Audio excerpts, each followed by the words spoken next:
Hello বন্ধুরা, welcome to my new mini blog. তো বন্ধুরা, আজ হঠাৎ করে দেখি দুপুরবেলা একটা ঠাকমা কাটারি বঁটি বিক্রি করতে বেরিয়েছে।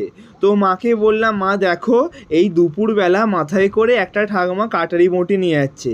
তখন মা বলে উঠলো যে আমাদেরও তো নতুন একটা বঁটি লাগবে।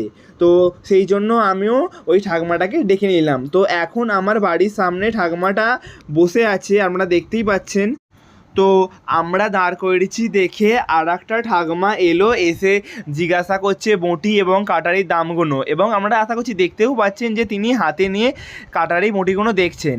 তো আমরাও একটা বঁটি পছন্দ এর মধ্যে থেকে করে নেবো, কারণ আপনারা জানেন যে এর মধ্যে লোহার মধ্যে অনেক রকম ব্যাপার থাকে, ভালো লোহা খারাপ লোহা। তো সেই জন্য আমার মা দেখে নিচ্ছে যে কোন কাটারির লোহাটা ভালো হবে। সব দেখার পর আমার মায়ের এই বঁটিটা পছন্দ হয়েছে। বলছে নাকি এই বঁটিটা নাকি খুব ভালো, আর এটা লোহাতে কি এও লেখা আছে, বলছে এই কোম্পানির বঁটিগুলো নাকি খুব ভালো হয় এই লোহাটা। তো সেই জন্য আমার মা এই বঁটিটা বেছে নিয়েছে। কেমন লাগলো অবশ্যই কমেন্টে জানাবেন।